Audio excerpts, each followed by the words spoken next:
Hello à toi, lecteur, lectrice, curieux ou curieuse de passage. Aujourd'hui, on va parler d'un auteur qu'on croit connaître, mais qu'on réduit souvent à une seule œuvre, un seul personnage, Peter Pan, bien sûr. Ça fait quelques fois que je vous en parle de J.M. Barrie, et pourtant, dans son œuvre, sa bibliographie est beaucoup plus grande que ce qu'on croit. Et qui se résume pas simplement à un enfant qui refuse de grandir. C'est juste, bien sûr, l'œuvre qui l'a fait connaître de son vivant à l'international, qui a eu un nombre incalculable de traductions, d'adaptations. Mais en réalité, c'est un auteur avec qui avait une richesse incroyable. Un explorateur de l'âme humaine, de temps, des regrets et des fantômes du passé. Il y a différentes thématiques humaines, sociales, dans différentes de ses œuvres. Et aujourd'hui, je vais te présenter celles de Barrie qui m'ont bouleversée quand je les ai lues. Petit avertissement avant de commencer, la plupart de ces œuvres ne sont pas traduites en français, malheureusement, ou très difficilement trouvables en français. Si vous en avez la chance, mais si tu lis l'anglais, même un peu, fonce sur les titres que je vais te donner. Ils sont disponibles gratuitement de manière numérique sur Internet Archive. Je te mettrai le lien en barre de description. Même s'ils sont en anglais, vas-y, tu peux aller foncer et essayer de comprendre, de traduire, parce que franchement, ça vaut le détour. Et bien sûr, ça va te permettre de découvrir différents visages de l'univers de Barrie et tu auras beaucoup plus de richesse et de compréhension sur sa plume en tant qu'auteur, qui ne se résume pas juste à des romans. Et ça, tu vas très vite le comprendre. Et on commence tout de suite. Alors, il n'y a pas d'ordre de préférence, hein. C'est tout simplement parce que c'est très difficile pour moi d'en nommer un qui a vraiment ma préférence parmi tous les autres. Il y en a beaucoup qui m'ont bouleversée, là, et pas de top en fait, et de marge de podium. C'est ça que je voulais dire. Donc en premier, je vais vous parler de The Little Minister, ou Le Petit Ministre, si on le traduit littéralement, qui a été publié en 1891. C'est un roman. Alors, en résumé rapide, on suit Gavin Dishart, un jeune pasteur austère confronté à Baby, une mystérieuse jeune femme rebelle dans un village écossais fermé et moralisateur.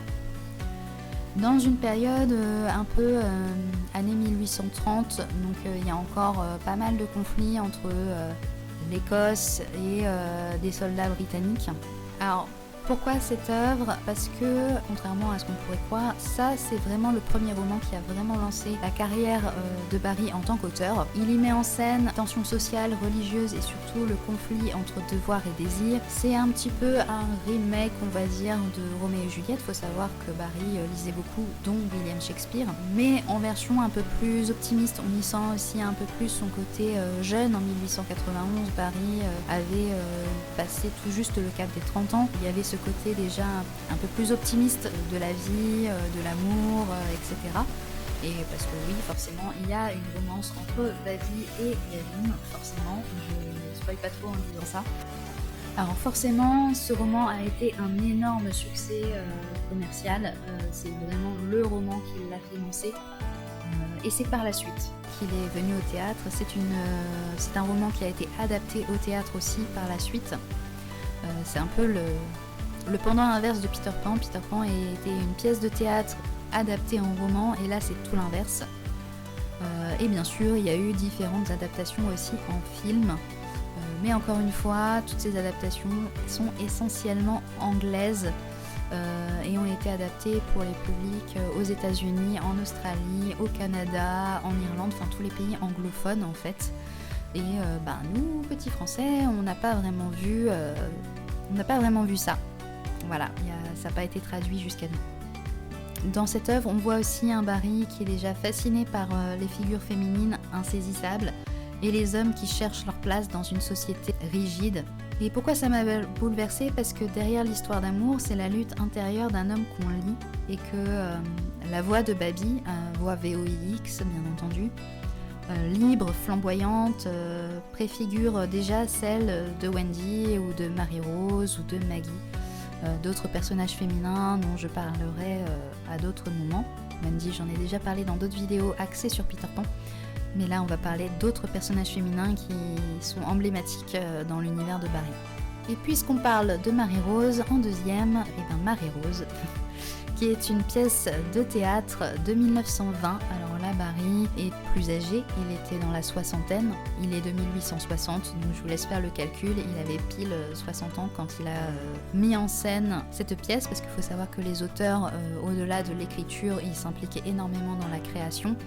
Il y a beaucoup dans les notes de Barry, des dessins aussi, de la manière dont il visualisait la scène, les décors, etc.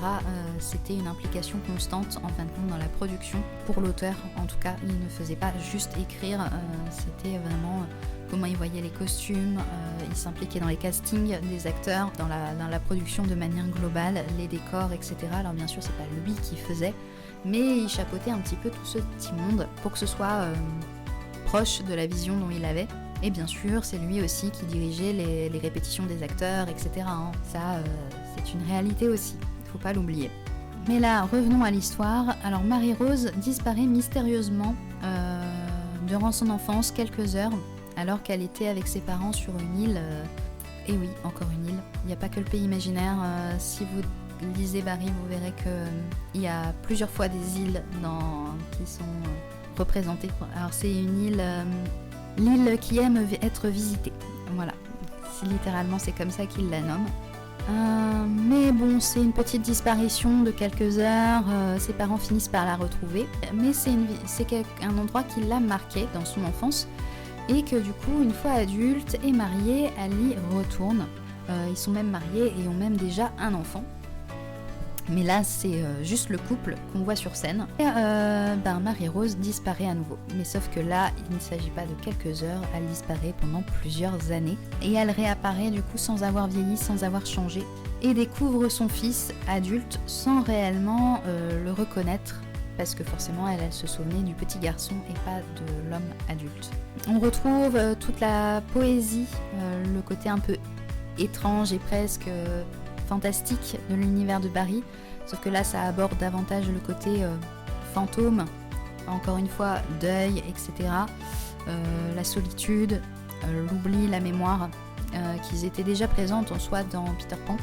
C'est vrai que c'est une pièce du coup qui se rapproche aussi de ce côté allégorie et fantastique, comme c'était déjà visible sur Peter Pan. Et il faut savoir que c'est pas toujours le cas dans ce qu'il écrit. Et ce que ça dit de l'auteur, ça le place face à l'irrémédiable, le deuil, le vide, le retour impossible. On y retrouve l'obsession du temps suspendu, mais cette fois sans le côté enchantement de Peter Pan. Il appuie sur une réflexion qu'il avait déjà eue en écrivant Le Petit Oiseau Blanc en 1902, à savoir que d'après lui, les seuls fantômes qui doivent exister sont ceux des mères venant voir comment ont changé leurs enfants. Alors pourquoi ça m'a bouleversée ? Parce que Marie-Rose, c'est le fantôme de la mère perdue, et parce qu'on sent Barry hanté par ceux qui disparaissent. Je viens de le dire, en effet, Barry passe le cap de la soixantaine et est beaucoup plus fatigué, beaucoup moins enjoué par la vie. 1920 aussi, c'est après la Première Guerre mondiale. Il a subi pas mal de deuil, pas mal de pertes dans sa vie, dont certaines tragiques. George Lewis Davis, l'aîné de la fratrie qu'il a accueilli après la mort prématurée de leurs deux parents des suites de cancer, est décédé au combat en 1915. Tout ça fait que oui, on voit les choses un peu différemment, de manière un peu plus terne. Mais ça reste profondément bouleversant et vrai d'une certaine manière. En 3, je vais vous présenter l'unique duologie que Barry a faite, parce que c'est vrai que c'est beaucoup au final des one-shots qu'il a écrit. Il a écrit très très peu de suites sur ses bouquins, ou alors ça va être des manières revisitées, comme j'ai dit, des adaptations de romans en pièces ou de pièces en roman, voilà, ce genre de choses. Mais il y a très très peu de suites, tome 1, tome 2, voilà.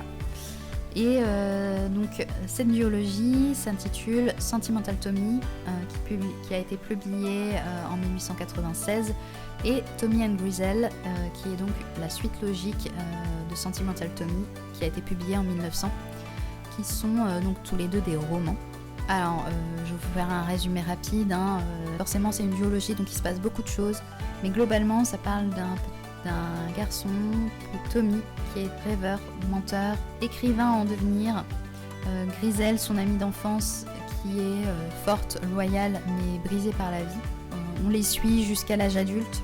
Il y a forcément des histoires d'amour qui se filent aussi là-dedans, des croyances, ça se passe en Écosse. La majorité du récit se passe en Écosse. Ça a été un grand succès critique. Les lecteurs sont touchés par la profondeur des personnages. En même temps, ils sont inspirés directement de la vie de Barry et de Barry lui-même. Tommy est très proche de l'auteur de manière globale. C'est l'œuvre la plus autobiographique. Tommy, c'est lui. Grisel, c'est peut-être une projection de toutes les femmes qu'il a aimées sans vraiment les aimer. Mais surtout de son épouse, Marie Ansel, qu'il a épousée en 1894, donc durant l'écriture du premier tome, ou voire ils étaient déjà mariés quand il a commencé à écrire, ou plus ou moins, voilà, vu qu'il a été publié en 1896. Et on sent aussi justement l'évolution entre le premier qui est un peu plus positif et le deuxième tome qui est beaucoup plus tragique dans la vie de Tommy et de Grisel, qui est une représentation aussi malheureusement très fine de la dégringolade aussi de son mariage. Voilà. Mais du coup, ça rend le récit cruellement vrai, profondément humain, parce qu'on voit comment l'imaginaire peut devenir un refuge et une prison en même temps. Il ne faut pas s'attendre à une fin heureuse ou trop édulcorée. Encore une fois, je parlais de fin douce amère pour Peter Pan, mais finalement Barry, il a très très peu écrit de fin heureuse au final dans beaucoup de ses récits, faut le savoir. Ou alors qui pousse davantage à la réflexion. Et en effet, on sent que dans son mariage, J.M. Barrie n'a pas vu l'amour que sur son meilleur jour. En quatrième, Margaret Ogilvy, qui est un récit du coup publié en 1896. C'est un récit vraiment biographique, c'est le portrait de sa mère, Margaret Ogilvy, femme écossaise, pieuse, forte, marquée par la mort de son fils préféré, David. On suit les souvenirs de J.M. Barrie, de son enfance jusqu'au deuil de sa mère, jusqu'au moment de son décès. Donc il a écrit ce livre pour elle, mais surtout pour lui, pour comprendre, pour guérir. De mon côté, ça m'a bouleversée parce que on sent l'enfant encore là qui cherche à être regardé, parce qu'on sent que tout commence ici, dans ce deuil-là, dans cette mère-là, dans cette Écosse-là, et toute la tendresse d'un fils pour sa mère, et ça c'est hyper poignant. En cinquième, je vais parler d'une pièce de théâtre, à nouveau, assez visionnaire, hein, parce qu'il faut savoir qu'à l'époque, il y avait quand même pas mal de restrictions au niveau de la censure sur les pièces et les œuvres de manière générale qui étaient proposées. Et donc c'est un petit bijou qui laisse clairement paraître la vision de l'auteur sur les femmes. Je veux bien sûr parler de la pièce de 1908, What Every Woman Knows, pour le dire en français, ce que chaque femme sait. En résumé, c'est une femme écossaise très intelligente, Maggie, qui aide son mari ambitieux à réussir politiquement, mais dans l'ombre. Tout le monde l'ignore, sauf elle. Alors ça a été un énorme succès au Royaume-Uni et aux États-Unis. Ce que cette pièce nous montre, c'est que Barry n'était pas du tout misogyne. Il est subtil, il sait que les femmes portent le monde en silence, il admire leur finesse, leur humour, leur fidélité. Contrairement à ce qu'on croit, J.M. Barrie aimait profondément les femmes, il les jugeait même supérieures aux hommes. Il les savait profondément capables d'obtenir ce qu'elles veulent, et il l'a écrit lui-même dans ses articles de journaliste lors de la montée des mouvements de suffragettes. Alors pourquoi ça m'a bouleversée? Tout simplement parce que Maggie est un des plus beaux personnages féminins que j'ai pu découvrir dans l'univers de Barrie, tout en nuances, et qu'elle m'a rappelé beaucoup de femmes invisibles aux yeux du monde, mais essentielles. C'est profondément moderne et encore très actuel. Faut pas oublier que la pièce a été faite en 1908 et bien avant que certaines lois qui ont été acquises entre-temps maintenant pour les femmes n'existaient pas à l'époque. Donc voilà. Et pour une fois, c'est un homme en plus qui écrit sur elle au pluriel E2LES. Donc chapeau bas parce que c'est pas tous les hommes qui se seraient mouillés sur ce genre de sujet, surtout à cette époque. Ensuite, je vais parler de The Admirable Crichton, j'arrive jamais à le dire, l'admirable Crichton. qui est une pièce de 1902. On y suit des aristocrates naufragés sur une île, et oui, encore une fois. Et c'est leur majordome, Crichton, qui prend les rênes, car il est le seul vraiment compétent, parce qu'il sait quoi faire en gros de ses 10 doigts pour survivre. C'est une satire sociale où les rôles s'inversent avec une dure réalité. L'homme a profondément besoin de hiérarchie sociale, dans un sens ou dans l'autre en fait. Alors ça a été une comédie brillante, à succès immédiat aussi. Et ce que ça dit de l'auteur, de Barry, il questionne lui-même en fin de compte sur les hiérarchies sociales avec humour, et il montre surtout que le vrai mérite ne dépend ni du sang ni du nom en réalité, mais de la capacité à prendre le lead et à mener les choses pour la survie. Même si on déconstruit une société, il y a quelque chose, une hiérarchie sociale qui va se reconstruire différemment ailleurs. Alors pourquoi ça m'a touchée ? Parce que sous la comédie, il y a une vraie mélancolie, un sentiment d'absurde aussi sur la manière dont fonctionne la société à cette époque-là, mais encore maintenant, et une profonde compassion pour les systèmes sociaux et humains. Ensuite, on va changer de registre. Je vais nommer non pas un roman, ni même une pièce de théâtre, mais un discours, qui est le discours Courage, qui a été prononcé en 1922 pour l'université de Saint-Andrew, quand Barry a été élu durant son mandat comme recteur. Donc c'est un discours sur le courage, sur plusieurs formes de courage, pas celui des héros, celui des gens ordinaires, des blessés de la vie, de ceux qui n'abandonnent pas, avec un soupçon d'espoir pour la nouvelle génération qui doit se reconstruire et reconstruire l'avenir d'un pays après la Première Guerre mondiale. On est en 1922, faut pas l'oublier. Ça a été un discours très applaudi qui en soi est très long. C'est un discours qui a été publié par la suite, qui fait une bonne dizaine de pages au moins. Donc Barry a fait ce discours et a tenu en haleine une bande d'étudiants pendant quasiment 1h30, ce qui n'est pas rien.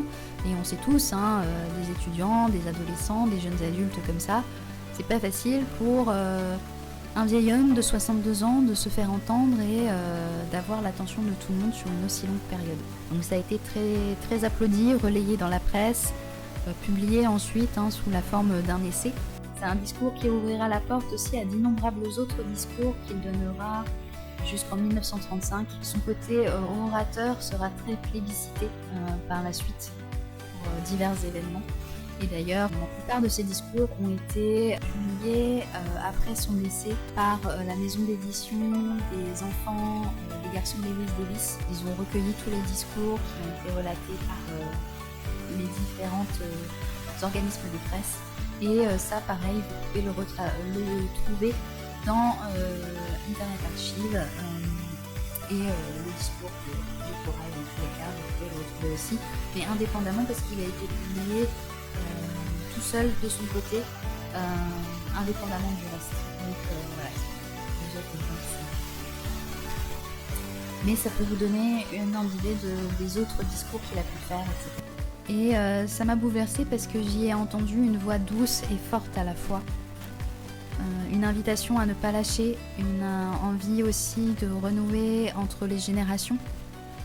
Il invite à ne pas juger les anciens de la génération des étudiants à qui il s'adresse et à écouter aussi les autres jeunes d'autres nations avec qui ils peuvent se sentir plus proches pour bâtir un avenir meilleur plutôt que vis-à-vis de leurs anciens. Et même vis-à-vis de jeunes Allemands, alors qu'on sort de la guerre 14-18, faut pas l'oublier. Et c'est une notion aussi qui m'a vachement rappelé les valeurs de l'Union européenne et du pourquoi l'Union européenne a été créée, bien sûr bien après la disparition de J.M. Barrie, mais voilà, du coup c'est quelque chose qui l'a invité. On revient dans les pièces de théâtre avec The New World, justement une pièce qui est issue des différentes pièces en un acte que Barrie a faites durant la Première Guerre mondiale. Toutes ces pièces ont fait l'objet d'un recueil de théâtre Echoes of the War, Écho de la guerre, où toutes ces pièces en un acte portent sur la guerre 14-18 et ont été mises en scène sur cette période-là. Donc l'une d'elles est The New World, une pièce post-guerre sur les blessures invisibles, sur les retrouvailles et les silences. Ça parle d'un père qui a perdu son fils et d'une conversation un peu imaginaire de ce fils revenu en fantôme et qui vient un peu faire ses adieux à son père, dire ce qu'il n'aurait pas pu dire de son vivant. Ce sont des pièces qui sont moins connues et en effet J.M. Barrie n'était pas là pour le spectaculaire, il écrivait comme il l'entendait, avec sa vision, avec ses idées et pour lui cette guerre n'avait pas de sens en fait. Tout ce qu'il voyait c'était des humains, des jeunes hommes qui se battaient contre des autres jeunes hommes, peu importe leur nationalité.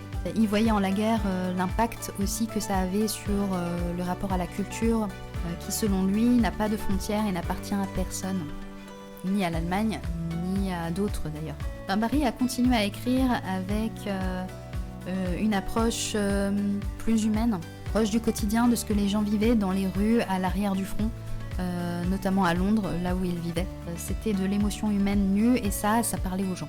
Donc ça les touchait et comme c'était des pièces en un acte, en fin de compte de 30 minutes, du coup voilà, ça allait vite et ça marquait, les gens s'identifiaient beaucoup.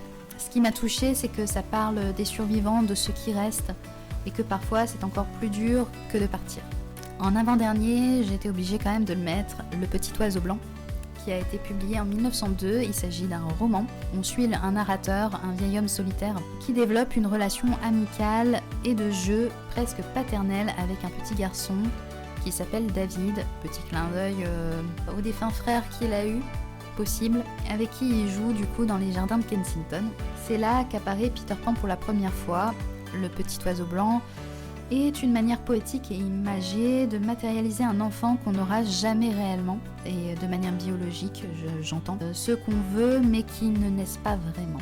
Ça a été un énorme best-seller à l'époque, avant même Peter Pan. C'est pas considéré comme un livre pour enfants mais bien pour adultes, je tiens à le préciser malgré le titre. Je trouve que cette œuvre, plus que les autres, Barrie a écrit vraiment sans filtre. Il livrait ses blessures, son amour de l'enfance et sa peur de la solitude. Et en ça m'a aussi beaucoup bouleversée, parce que pour moi, c'est l'un des récits les plus intimes, le plus fragile, le plus déchirant aussi. On y voit tout son désarroi, il met littéralement ses tripes et son cœur sur la table, et rien que pour ça, respect. Ensuite, pour finir, on revient au théâtre avec Dear Brutus, ou alors Cher Brutus, du français. Il s'agit de personnages qui reçoivent la chance de revivre leur vie en rentrant dans une forêt qui bouge sans cesse, qui est jamais deux fois au même endroit, qui est pas localisée sur une carte. Quand ils rentrent dans cette forêt, du coup, ils revivent leur vie différemment, parce que tous les personnages ont des regrets ou des choses qu'ils aimeraient changer dans leur vie. Mais au final, est-ce que ça change vraiment quelque chose ? Le titre de la pièce vient de la phrase de Jules César dans la pièce de William Shakespeare, et oui, encore lui. Les hommes sont parfois maîtres de leur destin. La faute, cher Brutus, n'est pas dans nos étoiles, mais en nous-mêmes, que nous sommes des êtres inférieurs. Alors ça a été encore une fois un énorme succès. De toute façon, tout ce que j'ai nommé depuis le début ont tous été des succès. Ça fait partie des plus gros succès de Barrie dans sa bibliographie. Un peu trop philosophique peut-être, mais ça reste quand même une grosse réflexion justement que ça provoquait chez les gens et sur les regrets de manière globale. Il faut savoir que Barrie a sorti cette pièce en 1917, je ne sais plus si je l'avais mentionné. Donc pareil, il avait 57 ans à ce moment-là, donc avec le recul sur la vie que son âge implique. Ce que ça dit de lui, qu'il croyait dans les secondes chances, mais pas toujours dans la capacité à les saisir. Et au final, est-ce que si on refaisait les choses différemment, est-ce que ça aurait vraiment changé quelque chose ? Non, peut-être que les choses devaient être vécues comme elles devaient l'être et que ça n'aurait rien changé au final. Ce qui m'a marqué, c'est l'humour, la tendresse qu'il y a dedans, dans la manière de mettre en scène les choses pour faire comprendre les choses au public. Et parce qu'il y a du coup forcément toujours cette question, et si j'avais fait un autre choix, mais aussi cette réponse, oui, mais tu restes toi-même et en fin de compte, tu aurais peut-être fait un choix différent, mais tu aurais été quelqu'un de complètement différent et peut-être que tu n'aurais pas eu le succès que tu crois avoir ou quoi que ce soit. Donc ça change. Et si, quelque part. Pour conclure, j'aurais pu parler aussi de The Wedding Guest, l'invité du mariage. A Kiss for Cinderella, qui est une réécriture du conte de Cendrillon. Un baiser pour Cendrillon, en français. The Professor Love Story, l'histoire d'amour du professeur. Quality Street, donc la rue de la qualité, littéralement. Ou encore My Lady Nicotine, Madame Nicotine. Ça fait très bizarre en français. Ou encore Farewell Miss Julie Logan, Adieu Mademoiselle Julie Logan, qui est d'ailleurs son dernier roman publié en 1931. Bref, voilà, c'est tout encore des œuvres que j'aurais pu mentionner et qui sont bouleversantes aussi, et qui sont aussi très très belles et encore moins connues que celles que je viens de vous citer de Barry. Mais la vidéo aurait été bien trop longue et je voulais vous laisser la joie de découvrir par vous-même toute la richesse de sa bibliographie. Je vous mets tout encore en lien de description si vous voulez aller découvrir ça par vous-même. Tu l'auras compris, J.M. Barrie, ce n'est pas donc juste Peter Pan. C'est une œuvre entière, profonde, mélancolique, drôle parfois, mais toujours humaine, très proche au final de la sensibilité qu'avait l'auteur de son vivant. Et c'est pourquoi j'ai voulu lui rendre hommage avec mon roman Retrouve-moi à Neverland. Et surtout que j'ai eu aussi la volonté de vous partager ces trouvailles en les traduisant en français. J'ai notamment un projet en 3 volumes de recueil de théâtre des pièces de J.M. Barrie que je souhaite traduire en français et pouvoir vous les faire découvrir directement traduites en français. Si vous voyez cette vidéo et que les volumes seront déjà publiés et disponibles, je vous mettrai tout en barre de description parce que pour le moment c'est encore à l'état de projet. Au moment où je tourne la vidéo, ce n'est pas encore publié. Voilà, je travaille actuellement dessus.